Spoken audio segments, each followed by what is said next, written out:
እንግዲህ የተፈጸመብን ግፍ አለ። ዘረማችን ሲጠፋ አጠቃላይ ሰብአዊ ግፉ አለ እና ያ ሁሉ ግፍ የተፈጸመበት ህዝብ የጠፋውም ጠፍቷል፣ የቀበረውን ወገናችንን ቀብረናል። አሁን እዛ ግፍ ላይ ቀጥታ የተሳተፉ አሉ፣ የተባበሩ አሉ፣ በቅጥረኝነት ያስተባበሩ አሉ። እነዚህን ቀጥታ የትግል አጋር ማድረግ ወይንም ደግሞ በለውጡ ላይ ተሳታፊ ማድረግ የችግሩ ፈቺ አድርጎ የመወሰን ይቅር የማድረግና ይቅርታ ለመስጠት ይቅርታ የማድረግ ስልጣን ለማን ነው የሚሰጠው? እንግዲህ ይቅርታም አልጠየቁም፣ ግን በቀጥታ አጋር ነው የተደረገው እና እንደው ይቅርታ እንኳን ቢጠይቁ ይቅርታውን የመስጠትና የመፍቀድ ፋኖ ራሱ ስልጣን አለው ወይ? ይሄ እንዴት ነው የሚታይ? ከዚህ አንጻር ከማን ጋር ነው የምንሻገረው? ማን ነው የሚያሻግረን? ይሄንን ፋኖ በደንብ መለየት አለበት ከሚለው አንጻር ነው። ያው ፍትህ የሚለው ስለሚነሳ ማለት ነው። እውነት ነው። እኔ ለምሳሌ ቤተሰቤን አያቴን፣ አጎቴን ወደ 14 ሰው የተወሰኑት እስከነ ህይወታቸው አያቴ ግማሽ ቀኝ ትከሻዋ በሰይፍ ተቆርጦ እንዳትታከም ተደርጋ 14 ሰው ተገሎብኛል። እኔ ነኝ ይቅርታ የማደርገው ወይስ በእኔ ተገብቶ ይቅርታ የሚያደርግ ሌላ ሰው አለ? ማን መብት ሰጠው? በመጀመሪያ ደረጃ እኔ የምፈልገው ፍትህ ነው። አለቀ። ስለዚህ ልክ እንደኔ የሚሉ ብዙ ሰዎች አሉ። እኔ ፍትህ የምፈልግ ከሆነ በእኔ ተገብቶ ይቅር ብያለሁ ይቅር አልልም የሚል ሰው መኖር የለበትም። እኛ የህልውና ታጋዮች ከሆንን ህልውናው አደጋ ላይ የወደቀውን ህዝብ ህልውና ማረጋገጥ፣ መጀመሪያ ህልውና አደጋ ያመጣውን ሰው ማስቆም የመጀመሪያ ምዕራፍ ነው። ማስቆም ሁለተኛው ምዕራፍ ይቅርታ ሁለተኛው ምዕራፍ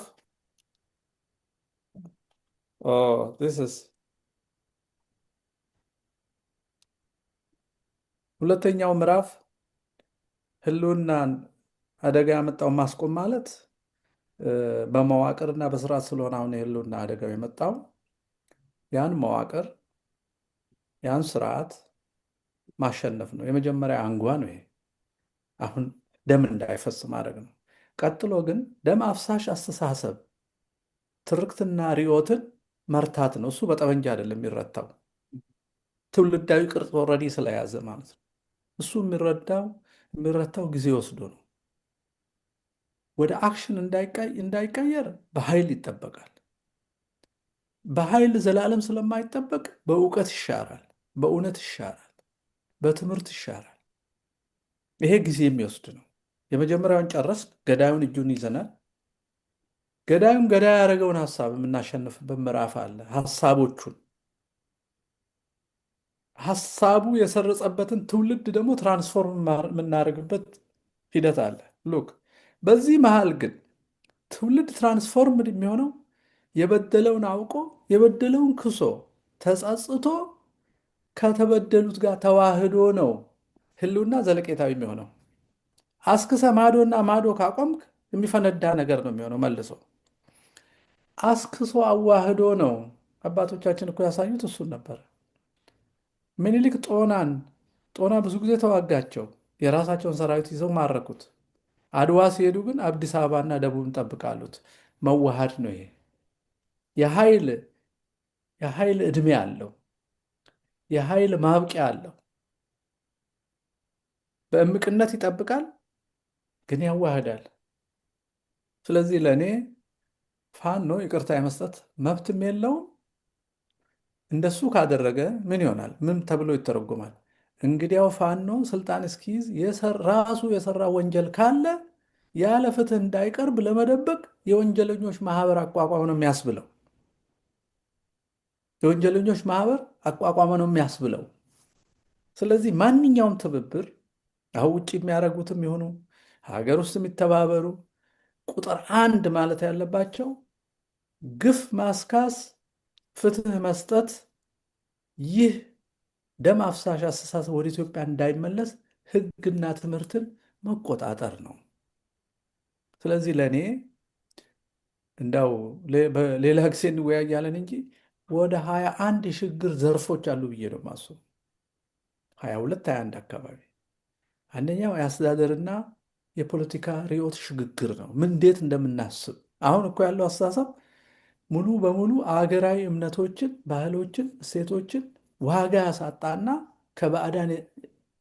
ከባዕዳን የተገለበጠ ነው በጭፍን። ስለዚህ ይህን ልክ ስናሻግረው ምንድን ነው የሚሆነው? ቅድሚያ መሰረቱ አገራዊ እምነቶች፣ ባህሎች በጋራ የሚስማሙበት ታሪክ ያለ ሆኖ ከዘመናዊ ጉድለት ደግሞ ያለብንን በመዋስም በምርምርም የምንጨምርበት አሻግርናት ማለት ነው። ያችን ሀገራዊነት የሚጠላውን ሀገራዊነት መሰረት ላይ አሻግር ነው። አሁን ያለንበት ሁኔታ ነባር ባህላዊና እምነታዊ የአኗኗር ሁኔታዎችን የፈጠሯቸው እድር፣ መዋሃድ፣ አንዱ አንዱን መቅበር፣ ይህን ሁሉ ያጠፋ ነው። አሁን በእምነትም ባንክ በእምነት እድር በእምነትና በቋንቋ ያደረግ። ስለዚህ ሽግግሩ የሚፈልገው ህዝቡን አዋህዶ የህዝብ የጋራ ሀገራዊና አህዳዊ የሚባል ነገር መኖር አለበት። ብዝሃነት ውስጥ ብዝሃነትን የሚጠቃልል የጋራ ነገር አለ አገር ውስጥ። ወደዛ ብዝሃነትን እንደ ወንድና ሴት ነው እኔ ሁሌ የምለው። ሴትና ወንድ ሁለቱም የራሳቸውን ማንነት እንደጠበቁ ሲዋሃዱ ነው ህይወት የሚገኘው። ብዝሃነታቸውን ሳያጠፉ ነው ሕያዋን የሚሆኑት። ግን መዋሃድ ግን አለባቸው። ለብቻ ለብቻ ሴትም እዛ ማዶ ወንድም እዚህ ማዶ ከሆነ ህይወት አይቀጥልም። ሴት ሴትነቷን ቀይራ ወደ ወንድነት ከተቀየረች ህይወት አይቀጥልም። ወንድ ወንድነቱን ትቶ ሴት ከሆነ ህይወት አይቀጥልም። ያን ዳይቨርሲቲ እንደያዙ ዩናይት ማድረግ አለባቸው። ስለዚህ ሽግግራችን ነባርነትን ከፋፍሎ በመንደር በሰፈር በእምነትና በቋንቋ የከፈፈለውን እንዴት አድርገን መልካም እሴቶቹ ዳይቨርሲቲውን ሳይለቁ እንዴት ይዋሃዳሉ? ለግብ ግብ ሳይሆን ለመሞላላት። ይሄ እንግዲህ በአስተዳደርና ፖለቲካ ርዕዮት ስር የምንዘረዝራቸው ናቸው። ቀጥለን የሀገርና የህዝብ ትርጉም ግንዛቤ። ሀገር ምንድን ነው? አሁን ፊደልና መዝሙር ላይ አለ ምጣን ነው። አሁን በኦሮምኛ አንድ መዝሙር አለ። ጡሪ አመት ዲባድ ይጋንስራ ዲቅኔ ይላል። የ100 ዓመት እድፍሽን በደማችን አጠብንሽ ነው ህፃናት የሚዘምሩት የኦሮሚያ ባንዲራ ሲሰቀል። ተመልከት።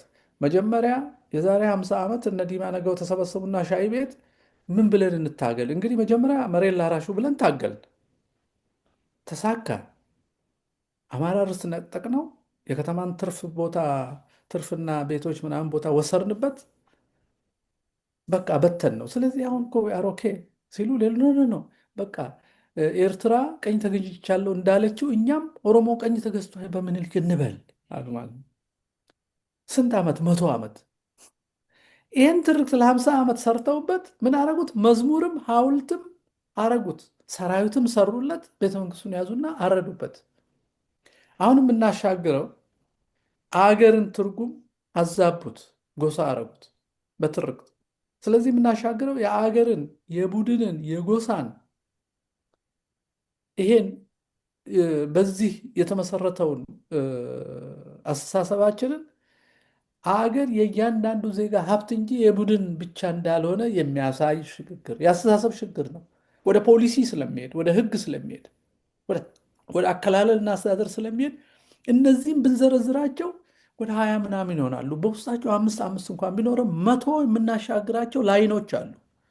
እነዚህ 100ዎቹን ሲያሻግረን ርትዕ፣ ፍትህና ውህደት ያመጣሉ። አየህ፣ ካሳ ያስክሳሉ።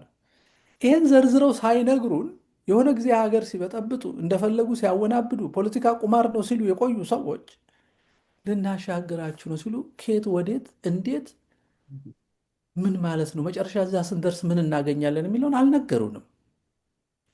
እኛ ደግሞ ዕቃ አይደለንም እነሱ የጫኑ የሚያሻግሩን። የእኛ እሴት፣ የእኛ እምነት፣ የእኛ ሀሳብ፣ የእኛ ታሪክ የሽግግሩ መንገድ መቀየስ አለበት። የአካል ተሳትፎ ብቻ ሳይሆን የእሴት ተሳትፎ፣ ቫሊዩ ሲስተማችን ፓርቲሲፔት ማድረግ አለበት ሀሳባቸው ውስጥ። አሁን ግን ፕሮፌሰር እንትናና የሆነ ፖለቲከኛ እንትናም ከእንትን ሀገር በተማረው እንትናም ከዚህ በፊት በተጫወተውና በለመደው ቁማር መሰረት እናሻግራችሁ ይሉናል። እኛ ስንቴ ነው አሻገሩን ስንል ወደ እሳት እየገፉን ከረመጡ ወደ ዋናው ፍም የሚከቱን። እና እንደዚህ አይነት ቀልድ የሆነ ቦታ መቆም አለበት። ሽግግር ሲባል እንዳልኩት እነዛ 100 ትሬዶች ተዘርዝረው ከተሻገርን በኋላ ምን እንደማገኝ ማወቅ አለብኝ። እኔ በግሌ ራሴ ማወቅ አለብኝ። ስሻገር ልጆቼ ምን ይሆናሉ? ሀገሬ ምን ትሆናለች? የተገደለችው አያቴ እንዴት እካሳለሁ እኔ? የገደለው ሰውዬ እንዴት ይከሰሳል? ወደ ትውልድ እንዳይተላለፍ ቂምና በቀል። ስለዚህ ፋኖን እዚህ ጋር ልታመጣ ትችላለህ። አሁን እየተኮሰብህን እጁን ከሰበርክ በኋላ ምን ልታደርግ ነው? የሚተኩስብን ትውልድ የፈጠረውን አስተሳሰብ እንዴት ነው የምታጠፋው? የተለያየውን ህዝብ እንዴት ታዋህዳለህ? የጥላቻ ሐውልት እንዴት ትተረጉመዋለህ? ጥሩ የአመድ ዲባዲጋን ስራዲቅና የመቶ ዓመት እድፍሽን በደማችን አጠፍሽን እየተባለ ያደገውን ህፃን ምን ታደርገዋለህ? ይሄ ሲቪል ወር አይሆንም ብሎ ማሰብ እናሻግራችሁ ለሚሉ ተዋግተን እናድናቸው ለሚሉን ሊያስቡበት ይገባል የሚል ሀሳብ አለኝ። ግን በእኔ በደል ማንም ይቅርታ መስጠት አይችልም። እኔ በተበደልኩት አይችልም ማንም ሰው። መንግስት ስራው አይደለም ይቅርታ መስጠት፣ ፍትህ ነው መስጠት ያለበት። እኔ ነኝ ከተፈረደ በኋላ ያለፈ አልፏል፣ ቤተሰብ እንሆን ይቅር ብያለሁ የሚለው እኔ ተበዳዩ ብቻ ነኝ። መንግስት መንገድ ሊያሳይ ይችላል። ይቅር ብትባባሉ ለሀገራችን ጥሩ ነው ሊለን ይችላል። ግን ፍርድ መስጠት አለበት። ያም ፍርድ የሚሰጥ ሁላችንን የሚሰማ ህመማችን የሚያመው ስርዓት የምንፈጥረው ከዚህ በፊት ሲጫወቱብን የነበሩ ሰዎች ተሰብስበው አይደለም። እኛ የታመምነው ተሰብስበን የምንሰራው ስራ። እንደሱ ነው የማስበው ወዳጄ። እናመሰግናለን መምህር። ዶክተር አበባ ተመሳሳይ ነው። ያው ዘራችንን ያጠፉት ሀገራችንን ያፈረሱት በማንነታችን ለይተው የበታተኑን እና ለዚህ ያበቁንን እንደው ይቅርታን ባልጠየቁበት ሁኔታ ላይ አብሮ አጋር የማድረግ ይቅርታ ቢጠይቁስ ይቅርታ የመስጠት ስልጣን ማን አለው? እና ሽግግር ምናምን የሚሉትስ ወንጀለኞች እንዴት ነው በመሪነት ሲመጡ ህዝብ እንዴት ነው እያያቸው ያለው? ይህን አጠቃላይ አድርገሽ የመጨረሻ ሀሳብሽን ትሰጭናለሽ። በዚህ እየቋጨን እንሄዳለን። አይ በዋናው ጥያቄ ላይ መምህር በደንብ አስቀምጦታል። ቅድም ያሬድም አስቀምጦታል። ብዙ የምለው ነገር የለኝም። ፍትህ የመጨረሻው ነው። ፍትህ ደግሞ አሁን እንደተባለው ነው። ብዙ አልሄድበትም። እንዲሁ አንድ ሌላ ማሳሰብ የምፈልገው ስላለ ብዬ ነው እድሉን ለዛ ልጠቀምበት። አንዱ ምንድን ነው ቅድም በውይይታችን ላይ ተነስቷል። አደገኛና ሁለተኛ ዙር የህልውና ጥያቄ ህልውናችንን የሚያሰጋ ሁኔታ ሊፈጠር ይችላል የሚለውን ከወዲሁ ልናስብና ልንገነዘብ ይገባል ባይ ነኝ። በፖለቲከኞችም በተንቀሳቃሾችም ምሁራን በሚባሉትም በፋኖም ለፋኖ ብቻ ሳይሆን ወይም ለአማራው ህዝብ ብቻ ሳይሆን ይሄ ሁለተኛ የህልውና ጥያቄ ለአጠቃላይ ለኢትዮጵያ ህዝብ ያ አካባቢ ከዓለም የፖለቲካ ሁኔታ ጋር በማያያዝ ዛሬ ዓለማችን እንዴት እንዳለች እና እኛም በዙሪያችን በነማን እንደተከበብን ተመልክተን የነሱ መፈንጫ የነሱ መኖሪያ ይሄ ሁለተኛው ህልውና ነገ የኦሮሞም ህዝብ ነው አሁን ደስ ብሎት እንደው ለጊዜው ቲፒኤልኤፍም ያሸነፉ ቢመስላቸው በህዝብ ደረጃ በእያንዳንዱ ግለሰብ ደረጃ በባርነት አሽከርና የኮሎኒያሊስቶች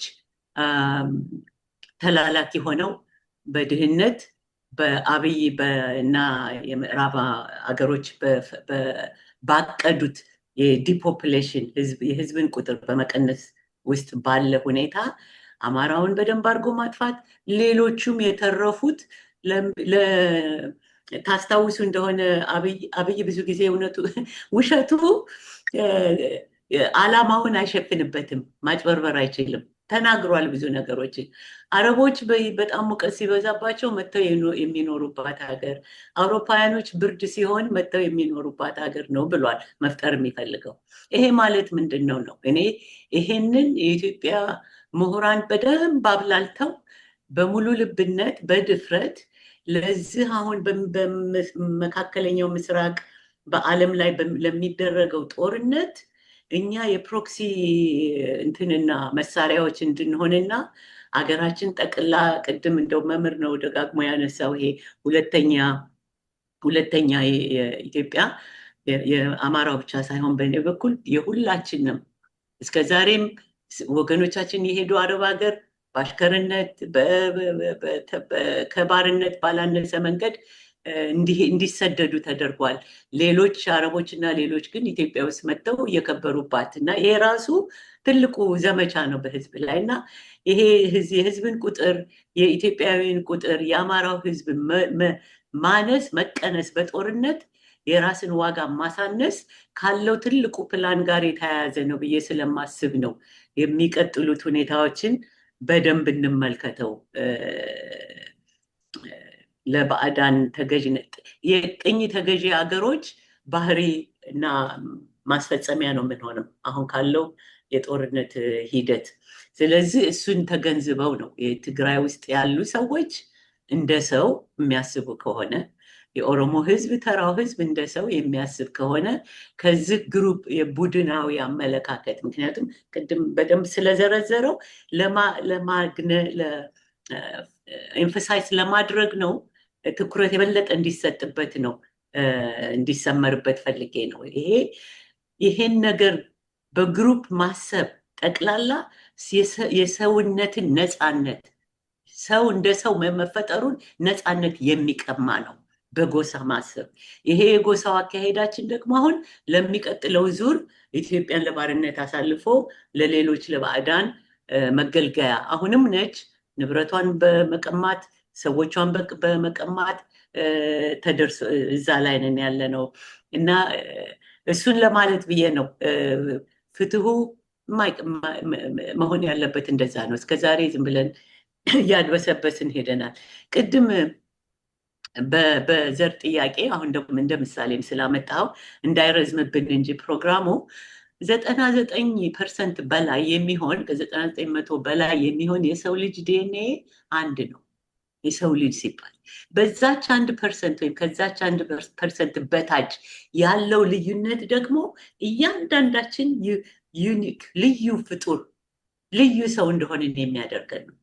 በሀገር ደረጃ በማህበረሰብ ደረጃ በግለሰብ ደረጃ ያቺ ከ1% በታች የሆነችው ልዩነት ነች። ቅድም መምህር ሴትና ወንድ ልዩ ሆኖ ካልተፈጠረ አንዱ ልዩነት እሱ ነው፣ ህይወት አይቀጥልም ያለው እና ዳይቨርስ መሆናችን ብቻ ሳይሆን ኢትዮጵያ ውስጥ ላነሳችሁ ጥያቄ ነው በፊዚክሱ በኳንተም ኢንታንግልመንት ብቻ ሳይሆን በዲኤንኤያችን ከ7% በላይ የሚሆነው የአካላዊ መውረስ ብቻ ሳይሆን ያለን የመንፈሳዊ የአስተሳሰብ የእምነት የካልቸር እነዚህ በሙሉ ዲኤንኤያችን ውስጥ ኢንኮድድ ሆኖ ያለፈ ነው። እሱ ላይ ነው አይ መገናኘትና ያን አቅም ያን ቅድም ስትገልጸው የነበረው ያ አቅምና ኃይል የሚሆነን ወደዛ ማንነት ስንመለስ ነው እና በደንብ ይወረሳል ለማለት ነው ላነሳችሁትና ቴዎድሮስ ካሳሁንን እንደው ለመደምደሚያ ማንሳት ፈልጋለሁ። የኢትዮጵያ ምሁራን የእሱን ያህል ብንሆን ጀምሮ እስከሚጨረስስ በትግል ውስጥ የሚያሳየን ነገር ከባዕዳን ትምህርት ነፃ ሁኑ፣ ባለን በማንነታችን እንኩራ፣ ኢትዮጵያ እንደ ሀገር ነች፣ አንድ ህዝብ ነን እያለ ትልቅ አስተምሮ እየሰጠ ነው በራሱ ኪነት። እኛ ደግሞ ፊደል የቆጠርነው ይሄን እንድንገፋና እንደሱ በድፍረት እንድንቀጥልበት ነው። እና በተረፈ ሌላ ምንም የምለው የለኝም። ዞሮ ዞሮ እናሸንፋለን። ይሄው ነው የማውቀው ነገር። ዞሮ ዞሮ እናሸንፋለን። ዲኤንኤያችን ውስጥ ኢትዮጵያውያን አክቹሊ ኢትዮጵያውያን ከዓለም ልዩ የሚያደርጋቸው ዲኤንኤ ምን እንደሆነ በአማርኛ ረስቼው ነው ሰዎችን ጠይቄ ነበር። ልዩ የሆነ ሌላ ዓለም የሌለው ዘረመል ልዩ ይሆናል። ይህን ለመኩራራት አይደለም። እስካሁን ድረስ ሌላ ጋር ትሬስ አድርገው ሊያገኙት ያልቻሉ ኢትዮጵያውያን ብቻ የሚያንጸባርቁት ጄኔቲክ ሜካፕ አለ እና ቢቸግራቸው ጎስት ዲኤንኤ ይሉታል። ቢኮዝ የለም ወደኋላ ሄደን እኛ ብቻ ነን ያለ ነው። ስለዚህ ንብረእድ ኤርሚያስ አስተማሪ ነበሩና ምን ይሉ ነበር? እኛ በመንፈሳዊ ቅድም እንዳልከው ማህተም የታተምንን የመንፈሳዊ ኃይል ያለንን ይሄ ለመመጻደቅም አይደለም፣ ግን ኃይል ስለሚሆን በዲኤንኤያችን ውስጥ እሱም አለ። ሰው እቃ ይዋሳል፣ ቴክኖሎጂ ይዋዋሳል፣ እምነት ግን መዋስ አልነበረብንም። ኢትዮጵያን የምታክል አገር ተዋህዶን የመሰለ ሃይማኖት ትተን በሰው ሃይማኖት የምንሄድ ነን፣ ፊደሉ ብቻ አይደለም። ይሄ ሊያሳፍረን ይገባል። ይሄ ምሁራኑ ልናፍርበት። በአሁኑ ዘመን በጎሳ ሰዎችን በቡድን ገና ከዋሻ ሲወጡ እንደነበረው ብቻችሁን ብትሄዱ ልክ ከብት በመንጋ እንደሚሄደው ሰውን ያህል በነፃነት ፈጠርኩት የምንባለውን የሰውን ልጅ ወደኋላ መልሰን በባርነት ራሳችንን እና ኢትዮጵያውያን ልንነሳ ይገባል። ይሄ ለፋኖ ብቻ አይደለም። እኔ ምክሩ ለፋኖ ብቻ አይደለም። ምክንያቱም ፋኖ ከህብረተሰቡ የወጡ ናቸው። ተማርን፣ አወቅን፣ ረቀቅን ያሉት በቤተ ክህነት ውስጥ ያሉት ተምረው ያልተማሩ፣ በዚህ ደግሞ በዲግሪ ስብስብ ዶክተር ተስፋዬ ዲግሪ የቴርሞሜትር እንትን መለኪያ አይደለም ዲግሪ ስል ይል ነበረ። በዚህ ደግሞ በውሸት ኤጁኬሽን ራሳቸውን ሚስ ኤጁኬት ያደረግነው መንቃት አለብን። ያ ንቃት ህሊና ያስፈልገናል። ያ የመንፈስ ንቃት ያስፈልገናል እና መንፈሳዊነት አሁን በፊዚካል ሳይንሱ ብቻ ሳይሆን በመንፈሳዊ ሳይንስ ኃይል እየሆነ መጥቷል እና በሁለቱም የተረጋገጠለት ኤቪደንስ ያለው ኃይል ነው እና ራሳችንን እንሁን። እንደ ቴድሮስ ቴዲ አፍሮ እንደ ማነች ጂጂ እጅጋየሁ በጣም አርቀው የሚያስቡ ነበሩን ግን ክሪቲካል ማስ ልንሆን አልቻልንም። የምትሰሙን ሰዎች ይህንን እንደኛ የምታስቡ ሁሉ ክሪቲካል ቁጥራችን በዝቶ ሚዛን እንዲደፋ እናድርገው። የእኛ ሚዛን ከደፋ ሁሉ ነገር ብዙም ደም መፍሰስ የለበትም። የጥላቻም ነገር አይደለም። በፍቅር ፈጣሪ እንደፈጠረን የፍቅር ሀገር እንደተባለች እናንተ ኢትዮጵያኖች ከቶ ምንድን ናችሁ? እግዜሮች ትሆኑ ወይስ ሰዎች ናችሁ ብለው እነ ሆመር የተቀኙላት ኢትዮጵያ በዛ ደረጃ የማንመለስበት ምንም ምክንያት የለም። 30 ዓመት እንዴት ተደርገናል ምናምን የሚለው ለብዙ ሺህ ዓመት ይዘነው የመጣ ነው። እኔ የሚክስ አይደለም። ፈቃደኞች ከሆንን እና ወንድሞቼ አመሰግናለሁ ለውይይቱ። ብዙ ነገሮችን ብለናል።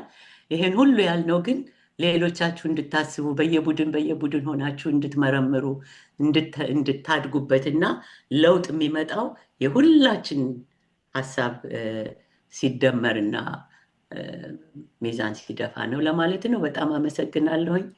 መልካም ዳግም ትንሣኤ። እናመሰግናለን ዶክተር ተስፋዬ ወደ አንተ ነው የምመጣው። ዶክተር አበባ ያነሳቸዋል ክሪቲካሊ ሁላችንም በማሰብ ሚዛን እንድፋ የሚለውና የዚህ የምዕራባውያን አስተምሮ አለ ዲሞክራሲ የሚባል እና ዲሞክራሲውን ለምን ይጠቀሙበታል? አሰላሳዩንና አሳቢውን በመንጋ በመዋጥ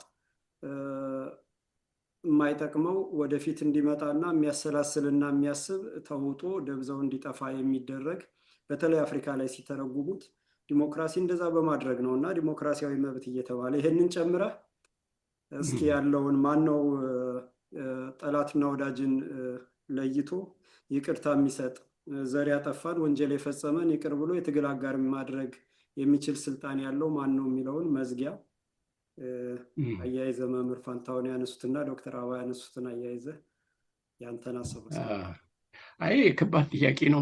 ማን ነው? እርግጥ በአንድ በኩል ስታየው በአንድ ረድፍ ስታየው ቀላል ነው መልሱ። ምንድነው? ማነው ይቅርታ ለማድረግ መብት ያለው? መከራ የወረደበት ህዝብ ነው ራሱ። ወኪሉ ነን የሚሉ ወገኖች ወይ ፓርቲዎች ወይም ደግሞ በተለይ ሳይሆን ቤተሰቦች፣ ግለሰቦችና ማህበረሰቡ እንዳለ አማራውም ሆነ ሌላ ማህበረሰብ ግፍ የደረሰበትና እንትን ያለው እነሱ ናቸው። ይቅርታ ግን አለመታደል ሆኖ እነዚህ ማህበረሰቦች ምን ያህል እድል ተሰጥቷቸዋል እና እንዴት ነው እድል ሊያገኙ የሚችሉት? ይቅር ይበል ወይም ደግሞ ህጋዊ ተጠያቂነት ይከበር ሊሉ እንዲችሉ እንግዲህ አንዳንድ ነገር አስተምሮ ምናምን ማሸጋገር ይቻል ይሆናል። ከዓለም አቀፍ ልምድም ሆነ ከሀገራችን ባህላዊ ቅርስ ተነስተን እንዴት ነው ይሄ ነገር ህዝቡ እንዴት ነው የሚነቃቃውና የሚነሳሳው ተጠያቂነትን ለማስከበር እና አመራር ሰጪዎች እና ምን ልበለው የባህል ጎበዝ አለቆች እንበላቸው እነሱ እንዴት ነው ተሳትፈው ህዝቡን የሚያነሳሱት የሚያነቃቁት እና የአመራር እርዳታ የሚሰጡት ማለት ይቻላል። እንግዲህ ምንድነው እኔ ሳይሆን ሁለት ሽግግር ከየት ወደ የት የሚለው ወሳኝ ጥያቄ ነው። ከየት ወደ የት ማለት የቦታ ሁኔታ ሳይሆን ለምሳሌ ከምን አይነት መዋቅራዊ ስርዓት ማለት እንግዲህ ዘረኝ ይሄ አገር ካፋፋይ ከሆነ ጸረ አንድነት ከሆነ ጸረ አማራ እና ጸረ ኦርቶዶክስ የሆነ የግፈኛ ጎሳ አገዛዝ መዋቅር ስርዓት ከዛ የተለየ እንግዲህ የኢትዮጵያን አንድነት ታሪካዊ አንድነትና ወቅታዊ የሆነ ሁኔታ ማንነት የሚያከብር አለ አይደለም። ከዛ አንድነት የኢትዮጵያን ምንድን ይሄ ሉዓላዊነት ያለምንም ጥያቄ ያለምንም ገደብ ያንን የሚቀበል ስርዓት ማለት ነው። አንድነት ጎሰኝነትን የሚሽር ወይም የጎሰኝነት ማርከሻ ይሆን። ትንሽ ከፍ አድርገው ወደ ላይ አንተውታ ዶክተር ተስፋዬ። ጎሰኝነትን ማርከሻ የሆነ አሁን የሆነ እና በመጀመሪያ ደረጃ እንዳልኩት በጎሳ ክፍፍልን ተክቶ አንድነትን የሚያከብር እና የሚያበስር ከዛ ቀጥሎ ደግሞ ፍትሃዊነትን የሚያሰፍን መሆን አለበት።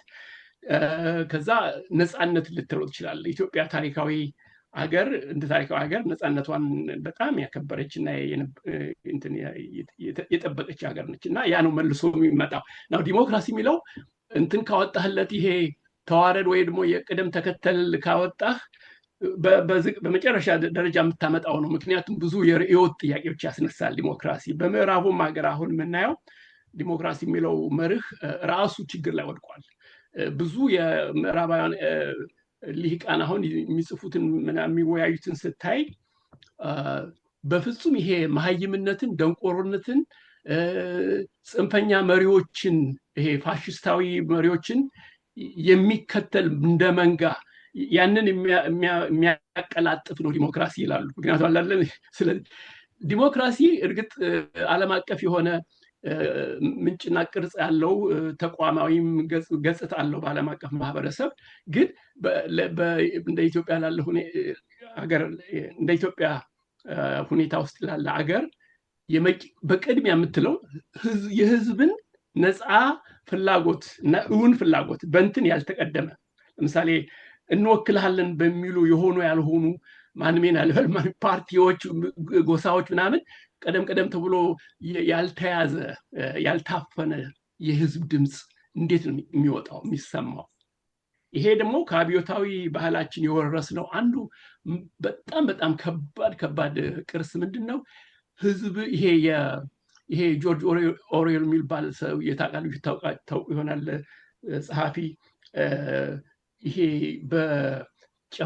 በጭፍኑ ጨፍጫፊና አፋኝ ገዢዎች በእነሱ ስር መርሆች እና ጽንሰ ሀሳቦች፣ ቃላቶች ምንም ቢሆን ምንም የሚመስሉትን እንዳልሆኑ ማለት ዲሞክራሲ ስትል ጨፍጫፊ ገዥ እንደሆነ ነፃነት እያሉ ባርነትን እንደሚያሸጋግሩ አይደለም። ይሄ ያለ ይሄ ስላለ ይሄ ሁሉ ለመቋቋም ይሄ ይሆናል እንግዲህ ዋናው መሰረታዊ እንትን ይሄንን ለመቀልበስና እውን ማህበረሰባዊ እና አገራዊ ነፃነትን ሉዓላዊነትን የሚያክብር ሀሳብ ወይም መርህ ዲሞክራሲ ከተባለ እንደዛ የሚሆን መሆኑን ማረጋገጥ። አሁን ዝም ብለህ በስሙ እንደተሰጠ አለ ብለህ ዲሞክራሲ ማለቱ ወይም ደግሞ ፌዴራላዊነት ምናምን ማለቱ የትም እንደማያደርስ ታውቆ የኢትዮጵያ ምሁራን በጣም አገር ወዳድ ምሁራን በተለይ መንፈሳዊ መሪዎችም ሊሆኑ ይችላሉ አስበው ጥሞና ይሄን ነገር ቃሉ በእውን ምን ትርጉም አለው ተብሎ አስተሳሰቡ ከጽንሱ ብቻ ሳይሆን አፈጻጸሙም እንዴት ነው እውን የሚሆነው የሚል ሪሊ በጥሞና የታሰበበት ነገር መሆን አለበት። በዛ መልክ ነው እንግዲህ ሽግግርም ቢሆን የተለየ እስካሁን ያቆየነው ፈላጭ ቆራጭ አገዛዝ እና ይሄ ዘረኛ አገዛዝን ንደን እውን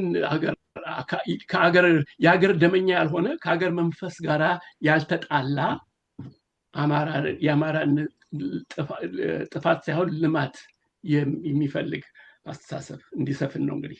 እና ስራው በጣም ከባድ ነው። በቃ እንዲሁ እኛ አሁን ገና ቤርሊ ላዩን ስክራች እያደረግነው ነው እና እሱ ራሱ ትልቅ ስራ ይጠብቃል። ግን ይህ ሁሉ በሽግግር አይገኝም አላለም። ሽግግር እኮ በተወሰነ ጊዜ ብቻ እንደው ከአንዱ ስርዓት ወደ ሌላ ስርዓት ስትሸጋገር ያለውን ስርዓትን በመጠኑ እዛ ላይ ቆመህ ነው ወደ ሌላኛው የምትሸጋገረው እና ያ በጣም የተወሰነ ጊዜ ነው። ዋናው ስራ የሚጠብቀን አሸናፊ ሆነው እንግዲህ እኔ ሽግግር የሚለው ጽንሰ ሀሳብ ራሱ ለእኔ ትንሽ በጣም የተንዛዛ ሆነብኝ። ምክንያቱም የፋኖው ትግል፣ የአማራው ትግል፣ የአገር ወዳድ ኢትዮጵያውያን ትግል አሁን አበባ እንዳለችው አሸናፊ እንሆናለን ብለን አምነን ተነስተን አሸናፊነት ማማ ላይ ስንደርስ ይሄ ሽግግር ብሎ ሆያሆይ የሚባለው ነገር ሁሉ ይሄን ያህል ቦታ ይይዝ አያስፈልግም። ምንድነው ያ አሸናፊ የሆነ ኃይል፣ አገር ወዳድ ኃይል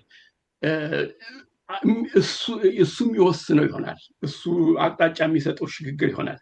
አልበለዚያ ዝም ብለህ ሁሉን አቃፊ በረቂቁ ዝም ብለህ እና በድፍኑ ሁሉን አቃፊ የሚባል ትላለህ። እንደዛ ያልክ ሽግግር ብትል የትም አትሄድም። እንደዛ አይነት በታሪክ አይኖርም።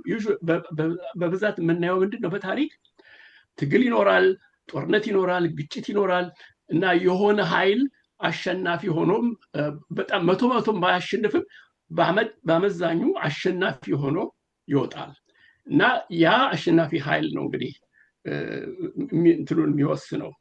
ምን ማለት ነው ሽግግር፣ ከየት ወዴት ነው የምንሄደው ምናምን የሚለው እና እሱ ላይ ማተኮሩ በጣም ወሳኝ ነው እላለሁ፣ በተለይ ለፋኖ ትግል። አመሰግናለሁ። በጣም ጥሩ እናመሰግናለን። ዶክተር ሰለሞን ወደ አንተ ልምጣ። ቅድም ከወያኔ ጋር አብሮ መስራት ያሰጋኛል እሱን አጋር ማድረግ ብለሃል። እንግዲህ ወያኔ ይቅርታን ባልጠየቀበትና ምንም ባላደረገበት ሰዓት ነው የትግል አጋራችን ነው ያሉና እነዚህ ይሄን ያሉ አካላት የፋኖ መሪ የሆኑና ፋኖንን ይበሉ እንጂ የፋኖን እሳቤና ግንዛቤ አይወክሉም። ግን ህዝብ እንዳይሳሳት አጋር የመምረጥ ይቅርታ የማድረግ እንደው ይቅርታ ቢጠየቁ እንኳን የማድረግ ስልጣን ማን ነው ያለው? ማሻገር የሚችልስ የሞራል ልዕልና ያለው ማን ነው? አሁን ካለው ድራማ አንጻር አያይዘህ ሀሳቡን እንድትገልጽ። ያ አይ ከባድ ነው ምልህ፣ ያው ካለኝ ድጋፍ አንጻር ያው ፋኖን የሚል ነገር አነሳው ቅድም፣ ሁላችሁም እንዳነሳችሁት ሁሉ ከዚህ ቢቆጠቡ ምናምን አልኩኝ እና ተገቢም አይደለም አንዳንድ የሚሰሩት ስራ እሱም ቢያስተካክሉ አልኩኝ እንጂ እሱማ ይሄ ማለማን እንትን ይሰጣል የሚባለው ነገር የሽግግርም ዲሞክራሲም እንግዲህ እኔ የሶሻል ሳይንስ ተማሪ አይደለሁም፣ ግን ዞሮ ግን ዲሞክራሲን ራሱ ፕሌቶ አይፈልገውም እና ምንድነው ለማለት የፈለግኩት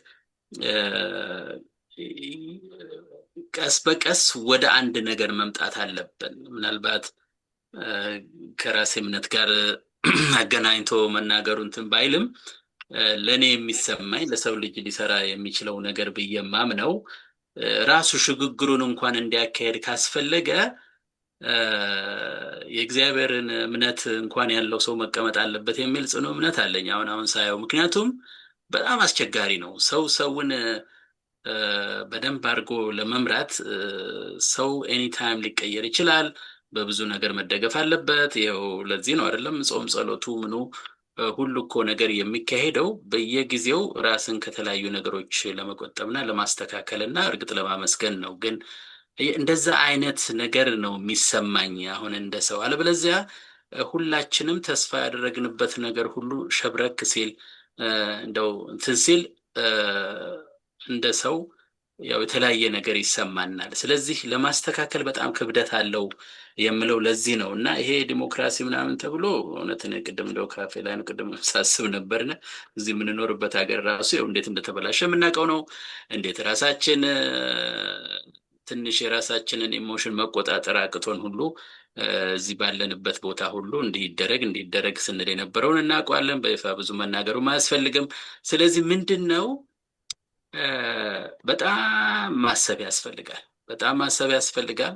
ያን ደግሞ ሐሳብ እናንተን ደግሞ በጣም አስቸጋሪ ሆነ መቼም ከህዝብ ጋር ስለሆነ የሚሰራው አስቀድመህ የምታዘጋጀው ነገር አይደለም። ምክንያቱም አፍራሽ ባለበት ሁሉ ስለሚከብድ መጀመሪያ ላይ እንደገለጽኩት። ስለዚህ ምንድነው በእርግጥ ሽግግር ማስፈለጉን ያምናለሁ። መቼም ሌላ አማራጭ የለንም። ግን እኔ የምመኘውና አይዲያል የሆነው ሽግግር እነዚህ ነገሮች እስከሚፈቱ ጊዜ ድረስ እንኳን በደንብ ህዝቡ ተነጋግሮ አንድ ሆኖ ቅድም መምህር ፋንታሁን ያለው ነገር በሙሉ እስከሚሟላ ድረስ ጊዜ ያስፈልጋል፣ እርግጠኛ ነኝ። ያን ማን ያደርገዋል ከተባለ በሰውኛ ከሄድን አስቸጋሪ ነገር ውስጥ ይገባል። እና ምንድነው እኔ ያው ዞሮ ዞሮ እንዲህ አይነት ፈሪሃ እግዚአብሔር ያለው ሰው ቢያንስ ራሱን ሁልጊዜ ከእግዚአብሔር ጋር ምክር እየጠየቀ የሚሰራ ቢሆን፣ እርግጥ እሱም ደግሞ ብዙ የሚያከራክራቸው ሰዎች አሉ። ለምሳሌ ለዚህ ነው እኔ አሁን ለምሳሌ ብዙ ጊዜ በሳይንስ ተማሪነቴ በማስተምርበት እንትን ብዙ ጊዜ ለእምነቴ የሚረዳ ነገር ሳይንሱን ለማገናኘት ጥረት አደርጋለሁ። አዎ በቃ ቅድምም አሁን እኔ ኳንተም ስል ምን ስል ከዛ ጋር ማገናኘት ነው አሁን መጽሐፈ ሄኖክ ሲነበብ ምን ሲል ሲታይ ምን ሲል አስትሮኖሚ ይመጣብኛል ምኑ እና በሙሉ ይሄ ነገር የተያያዘ ነገር ነው እና የግድ ለይቶ አሁን ብዙ ጊዜ እንደሚፈልገው እንደው ለብቻ አድርጎ ገንጠል አድርጎ ለማየት የሚደረገው ጥረት የትም አላደረሰም ዓለምን በሙሉ። ስለዚህ ከዛ አንፃር ሳየው እንደዛ ይሰማኛል እና በእርግጥ አሁን ላለው ሁኔታ ፋኖ ይቅርታ ያድርግ የሚባለው ነገር ምንም ክርክር ውስጥ የሚገባም አይመስለኝ። ሁሉም አይስማማም በዛ። ግን ለዛ የሚሆን ነገር ተስተካክሎ ምን ብሎ ይሄን ስርዓት ከነስርዓቱ ተነቅሎ የሚጣል ከሆነ ያንን ሊያመቻች ይችላል። ለዛ ስርዓት ለፍትሁ ለሚመጣው ፍትህ ሊያመቻች የሚል ስርዓት ከቻለ እሱን ነው እንግዲህ ምኞታችን። ከዛ ውጭ ግን ማንም ሰው ቢሆን የማንንም ነገር የማንንም ነው ይቅርታ የማድረግም ሞራልም ምንም ነገር የለውም እና እኔ ማነው መምህር ፋንታሁን ጠቅላላ አርኮ ገለጸ ውጪ በእውነት እኔ መናገር አልችልም። ምክንያቱም ያ ሁሉን ነገር ይጠቀልለዋል ባይነኝ እና ከዛ ውጭ የለም። ከዛ በተረፈ ግን የወያኔ ላልከው ነገር እነሱን ሰዎች በጊዜ ነው በዚህ በዘመኑ ቋንቋ በጊዜ መፋታት ነው መሰለኝ። እንደዛ ማድረግ ነው የሚሻለው እንጂ እነሱ አያስፈልጉም በፍጹም። በቃ ቢያስቡበት ጥሩ ነው። እኛ ወንድሞቻቸው ነን። ምክርም ከፈለጉ የሚችሉ ከሆነ ማለት ለመረዳት ደግሞ ወይም ደግሞ ለመመካከርም ጥረት ካለ እሱም ቢያጠናክሩ። እውነት ለመናገር አሁን እኔ እስካሁን ድረስ ፋኖ ካደረገው ትግል አንጻር እርግጥ ወቅቱ በጣም ከባድ ወቅት ነው የተነሳበት፣ ብዙ ነገር የፈረሰበት ወቅት ነው እና ይከብዳል፣ ይገባኛል። ግን እንደዛም ሆኖ ለጥሩ ነገር ለምሳሌ በአሁኑ ሰዓት የፋኖ ትግል ራሱን የቻለ ጠንካራ ሚዲያ ያስፈልገው ነበር። የሄደ በየቦታው መናገር አይጠበቅበትም።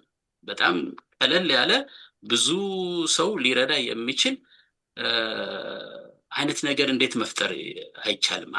አንዱን ቀላሉን ነገር እኔ ሳየው አሁን ከትግሉ ከህይወት ከሚሰጠው ከዛ ካላቸው እንትን ውስጥ አንዱን እንኳን ማድረግ ይችል ነበረ። እሱን እንኳን አላደረገም። ለዚህ ነው አሁን በቃ ሁላችንንም ስጋት ውስጥ የሚከተን ዛሬ እንደዚህ ያደረገው ዛሬ እና ደግሞ አንዱ ጋር ለመቅረብ የሚያደርጉት የራሳቸው አይነት የመሽከርከር ባህሪ አይቻለሁ። ወደ ውስጥ አልገባም። እሱን ስታይ ትንሽ ስጋት ያድርብሃልና እኔ እንደው እንደ ምክርም አሁንም እንደው ምክሩ ይሻለኛል። ይሄ ፍትሁ ነገር እንዳላችሁት ሆኖ ምክሩ የሚሆነው ምንድነው? አንደኛ ጠንከር ያሉ ነገሮችን ያቋቁሙ። በቃ ያ እንትን ምንድነው ያልከው? እኛ ብዙ ጊዜ ፍኖተ ካርታ የምንለውን ምንድን ነበር ያልከው? መምህር ፋንታሁን አንተ ያልከው ቃል በጣም ጥሩ ነው።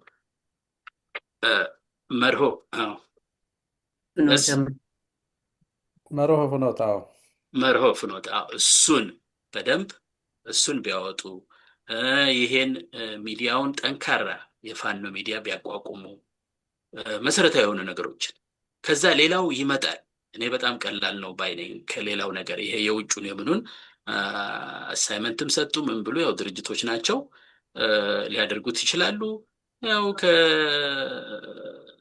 የጦርነቱም የሚያካሂዱትም መንገድ እኮ ያው ጦርነት አንዱ ደግሞ የፖለቲካ ነገር የመግለጽ የሌላው መንገድ ነው እንደምናውቀውና ያንን ብዙ እኔ አልቀውም። ግን ችግሩ ምንድነው?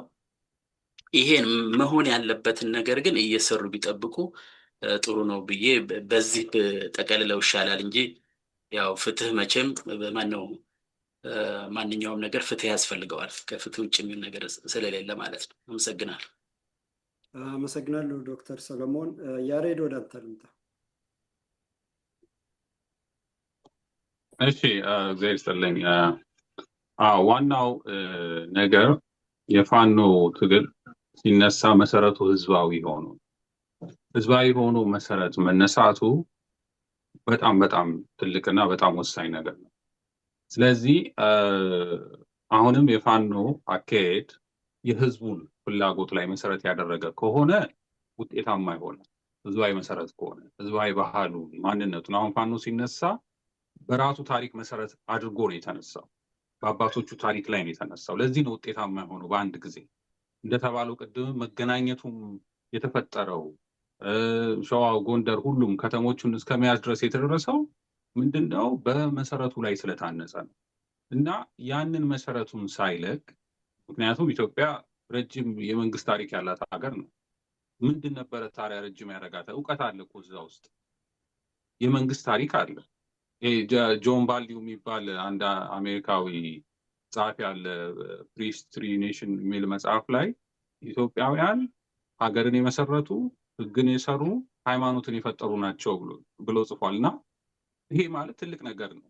ስለዚህ እኛ ሀገር የመመስረት ታሪክ ያለን ሰዎች፣ ህግ የምናውቅ ሰዎች እንዴት ነው በዛ መሰረት ላይ አድርገን ጠንካራ ስርዓት ማምጣት የምንችለው ላይ ብለን እዛ ላይ ትኩረት አድርገን ከተንቀሳቀስን የተሻለ ነገር ማምጣት እንችላለን። ችግር የተፈጠረው በኋላ ይሄን እንቅስቃሴ ሲያዩ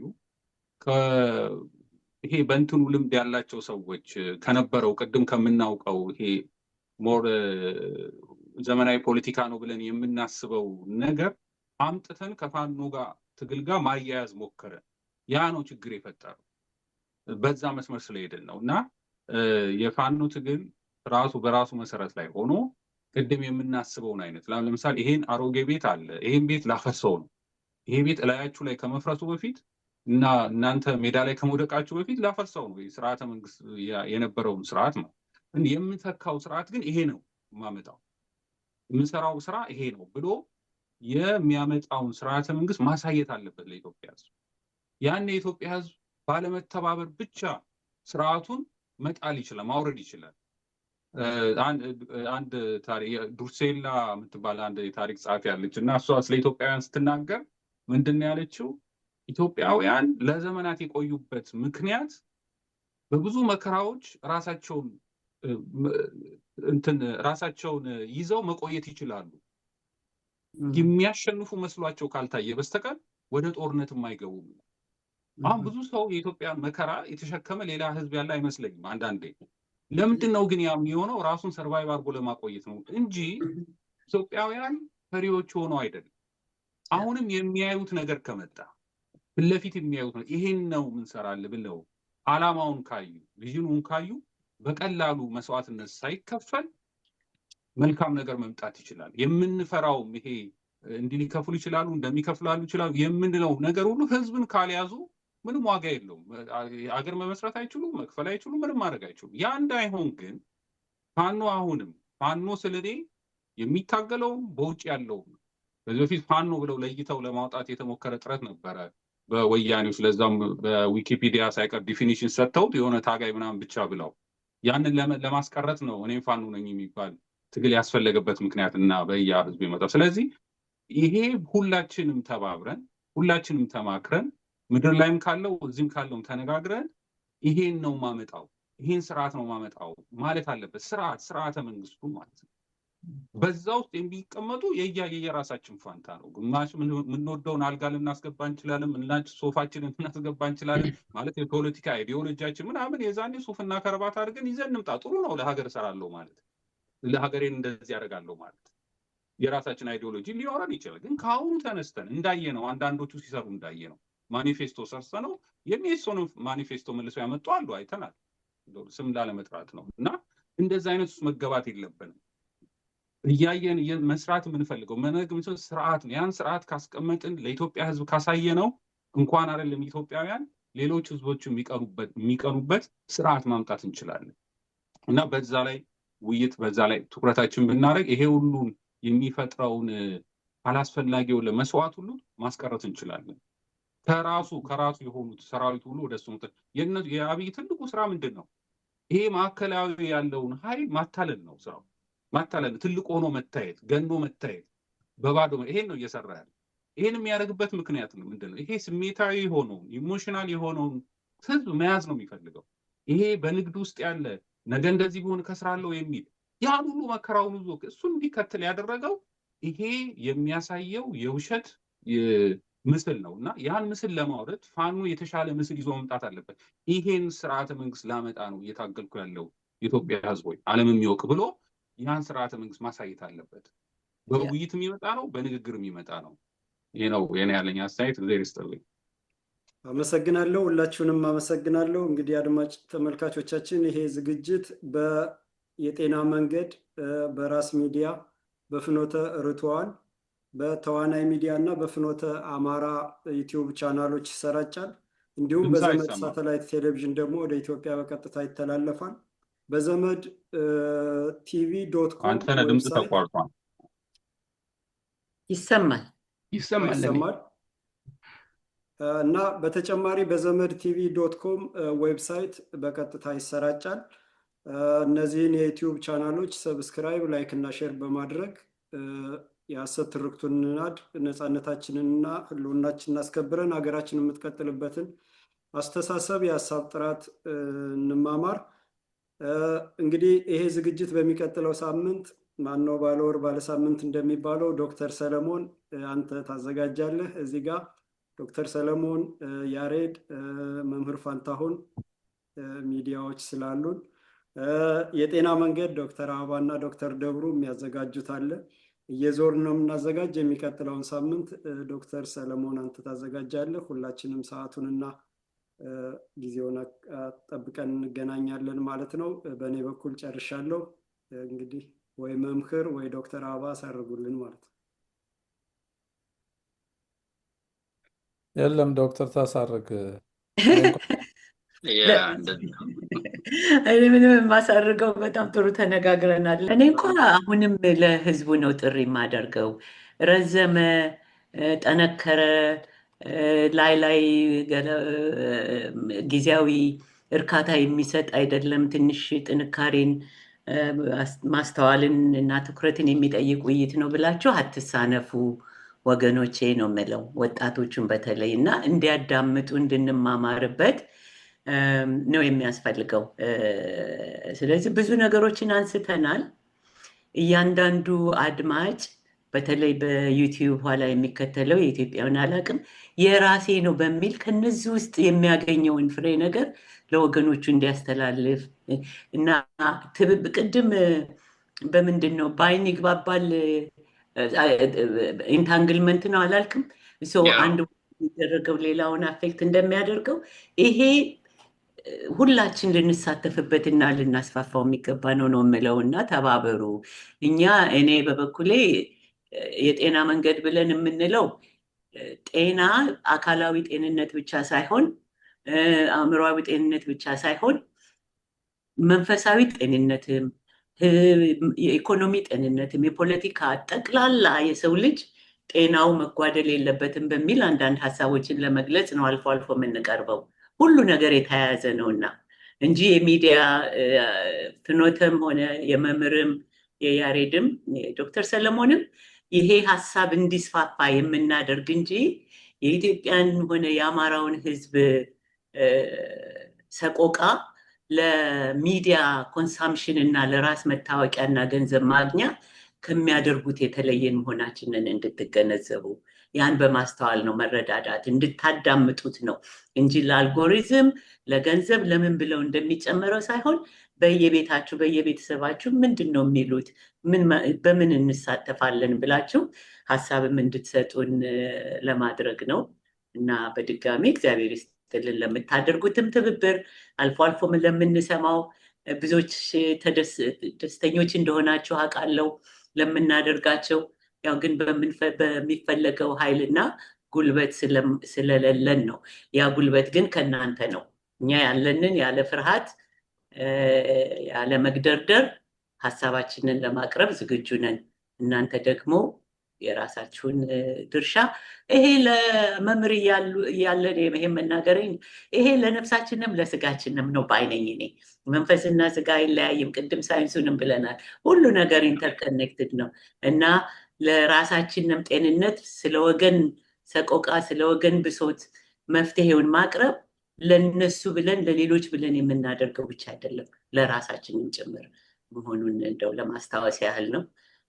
ከድንጋጤና ከአደጋ ቅድም ብሏል። ከትራማ ከትውልድ ትውልድ የተላለፈው ትራማን የምንሰብር ትውልድ ያድርገን። ከዚህ በኋላ ያ ነገር እንዳይቀጥል የሚያደርግና እውነተኛ የፍቅር ሰዎች እውነተኛ ሀገረ ፍቅር ሀገረ እግዚአብሔር የምትባለው ኢትዮጵያ የምትመለስበት ዘመን እንዲመጣን ነው የኔ ምኞትና አመሰግናለሁ ሁላችሁንም። አንተ ነህ እኔ ላይ ጫንከው። እናመሰግናለን። እንግዲህ አድማጭ ተመልካቾቻችን የተጠቀሱትን የዩቲዩብ ቻናሎች በማስተዋወቅና በማሰራጨት ጉዳያችንም በዘመድ ሳተላይት ቴሌቪዥንም ሀገር ቤት ስለሚተላለፍ የዘመድ ሳተላይት ቴሌቪዥንም ማስተዋወቅና ሁሉም እንዲያዳምጥ ማድረግ ኃላፊነታችንን እንወጣላለሁ። አመሰግናለሁ። ሰላም። ተናስተናል። አመሰግናለሁ።